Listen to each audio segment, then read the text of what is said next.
Listen properly.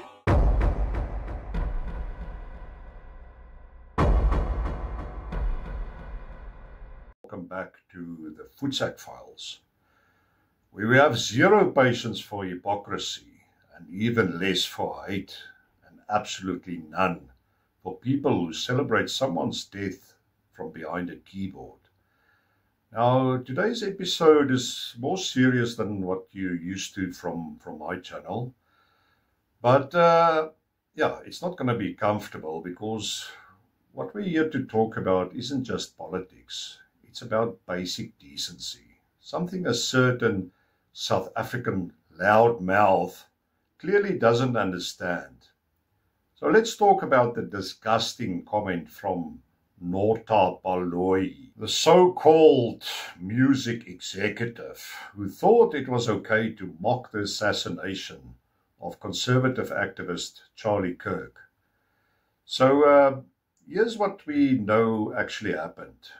The US State Department confirmed that it revoked the visa of Baloyi over his social media post related to the assassination of Charlie Kirk. Their statement was quite clear. Aliens who take advantage of America's hospitality while celebrating the assassination of their citizens will be removed and declared persona non grata, something our former ambassador to the US will know all too well.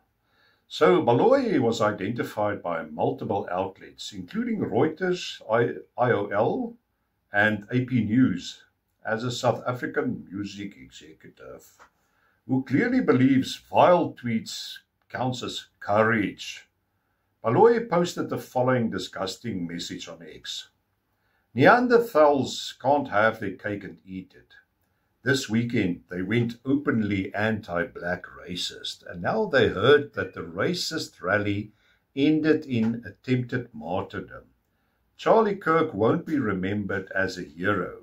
He was used to astroturf, a movement of white nationalist trailer trash. White nationalist trailer trash. Coming from an empty skull like Baloyi. Let that sink in for a moment. A man is brutally murdered by a piece of human filth. And instead of condemning it or expressing any semblance of humanity, Nota Baloyi decides to sneer, ridicule, and dehumanize. That's not outspokenness. That's moral rot, disguised as activism. But the US responded. They didn't just shrug this off. The biggest mistake old Nota made probably was to go after someone President Trump cared for deeply. So the US revoked Baloyi's visa, along with several others who celebrated the heinous assassination of Charlie Kirk. That's actually a direct quote from the State Department. And if you ask me, they were absolutely right to do it. Because here's the truth.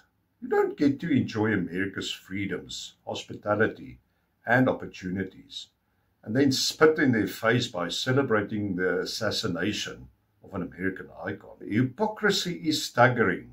And this wasn't just any day. Worst of all, the revocations came on the day President Donald Trump posthumously awarded Charlie Kirk the Presidential Medal of Freedom. A symbolic gesture that said, you can kill the man, but you will not silence the movement. Whether you agreed with Charlie Kirk or not, let's be honest. Charlie Kirk was outspoken and a voice for millions of young conservatives. He built Turning Point USA from the ground up, gave countless of students a platform, and fought loudly for what he believed in. To his supporters, he wasn't just a political commentator. He was a mentor, a motivator, a symbol of resistance. And you don't have to agree with his politics to recognize this. Mocking a man's murder says far more about your character than about his beliefs.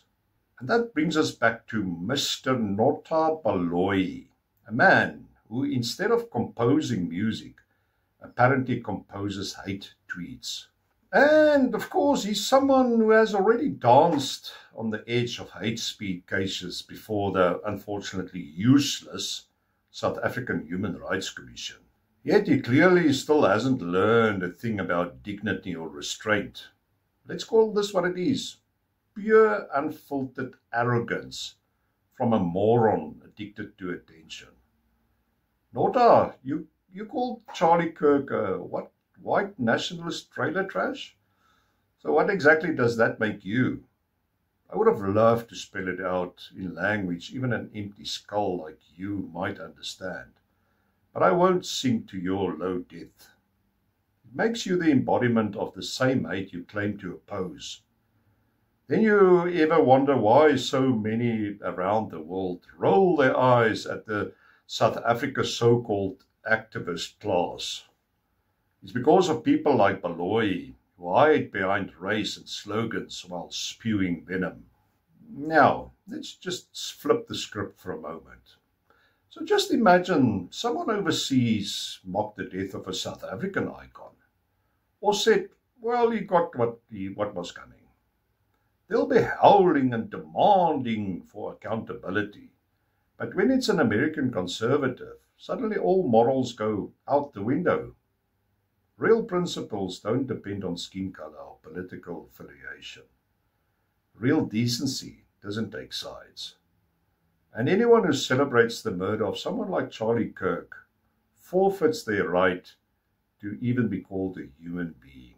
Charlie Kirk stood for something and inspired millions. And the fact that the US government took swift action against those who mocked his death, I would say sends a very clear message to all of South Africa. Freedom of speech is not freedom of consequences. As for you, Nota Baloyi, enjoy your fame because it comes at the cost of any decency you still had left. And let's not forget, your dirty feet will never again have the privilege of touching American soil. And one day, when the spotlight turns away, maybe you'll realize that the cheapest applause always comes from the darkest corners of South African society. I'd say like the empty skulls covered by red berets. Thank you for watching, troublemakers. And as always, keep your minds sharp, your hearts human, and your skulls occupied with common sense and decency. I'll catch you back soon. Cheers.